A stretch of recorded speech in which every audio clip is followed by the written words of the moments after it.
ప్రపంచంలో అత్యంత వేగవంతమైన సూపర్ కంప్యూటర్లు కూడా అందరి లెక్కలను సెకండ్స్లో పూర్తి చేస్తాయని మనం క్వాంటమ్ కంప్యూటర్ల గురించి చెప్పుకుంటూ ఉంటాం. కానీ తాజాగా జరిగిన ఒక సంచలన పరిశోధనలో షాకింగ్ నిజం బయటపడింది. ఈ క్వాంటమ్ కంప్యూటర్లు తాము చేస్తున్న పనిని మధ్యలోనే మర్చిపోతున్నాయట. గజనీలాగా మారిపోతున్న ఈ సూపర్ మెషిన్ల వెనుక ఉన్న ఆ వింత కథేంటో ఇప్పుడు మనం చూసేద్దాం. ఈ పరిశోధనను స్విట్జర్లాండ్లో ఈపీఎఫ్ఎల్ విశ్వవిద్యాలయ శాస్త్రవేత్తలు ఆర్మాండో అంగ్రిసాని, ఈహ్యూమ్ క్వేక్ నేతృత్వంలో నిర్వహించారు. దీనికి సంబంధించిన పూర్తి వివరాలు ప్రతిష్టాత్మకమైన నేచర్ ఫిజిక్స్ జర్నల్లో ప్రచురితమయ్యాయి. క్వాంటమ్ సర్క్యూటర్లు ఎంత లోతుగా ఉంటే అంత శక్తివంతంగా మారుతాయి అన్న పాత నమ్మకాన్ని ఈ స్టడీ పటాపంచలు చేసింది. అసలు క్వాంటమ్ కంప్యూటర్లు ఎందుకు మర్చిపోతున్నాయి? దీనికి గల ప్రధాన కారణం నాయిస్. క్వాంటమ్ కంప్యూటర్లో సమాచారాన్ని ప్రాసెస్ చేసేటప్పుడు చిన్నపాటి అస్థిరత ఏర్పడుతుంది. దీన్నే శాస్త్రవేత్తలు నాయిస్ అని పిలుస్తారు.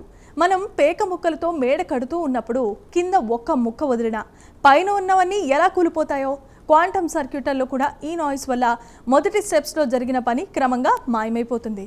ఈ పరిశోధనలో తేలిన అత్యంత ఆశ్చర్యకరమైన విషయం మరొకటి ఏంటంటే, క్వాంటమ్ సర్క్యూటర్లు ఎంత పొడవుగా ఉన్నా కేవలం చివరి కొన్ని స్టెప్స్ మాత్రమే ఫలితాన్ని ప్రభావితం చేస్తాయి. అంటే కంప్యూటర్ తన మొదటి స్టెప్లో చేసిన పనంతటిని నాయిస్ వల్ల మర్చిపోతుంది.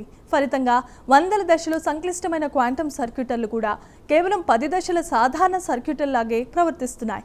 ఇక్కడ కూడా గమనించాల్సిన షాకింగ్ విషయం ఏంటి అంటే, ఈ నాయిస్ వల్ల క్వాంటమ్ సర్క్యూటర్లు ఈజీగా ట్రైనింగ్ అవుతున్నట్లు కనిపిస్తాయి. కానీ అది నిజమైన శక్తి కాదు. నాయిస్ వల్ల సర్క్యూట్ సంక్లిష్టత తగ్గిపోవటం వల్లే అది మనకు సులభంగా కనిపిస్తోందని శాస్త్రవేత్తలు హెచ్చరిస్తున్నారు. అంటే మనం క్వాంటమ్ కంప్యూటర్ల నుండి ఆశిస్తున్న అద్భుతమైన సామర్థ్యం ఈ నాయిస్ వల్ల సకానికి పైగా ఆవిరైపోతుందన్నమాట.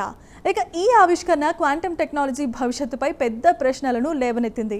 కేవలం సర్క్యూట్ పొడవును పెంచడం వల్ల క్వాంటమ్ కంప్యూటర్ల వేగం పెరగదని, ముందుగా ఆ నాయిస్ని ఎలా కంట్రోల్ చేయాలో ఆలోచించాలని శాస్త్రవేత్తలు సూచిస్తున్నారు. లేదంటే ఎంత ఖరీదైన క్వాంటమ్ మిషన్ అయినా సరే సాధారణ కంప్యూటర్ లాగే పనిచేస్తుందని ఈ స్టడీ స్పష్టం చేస్తోంది. చూశారు కదా, వేగంలో రారాజు అనుకున్న క్వాంటమ్ కంప్యూటర్లకు కూడా ఒక బలహీనత ఉందని తెలిపోయింది. సైన్స్ ప్రపంచాన్ని షాక్కి గురి చేసిన ఈ క్వాంటమ్ గజని మిస్టరీని శాస్త్రవేత్తలు ఎలా ఛేదిస్తారో వేచి చూడాలి.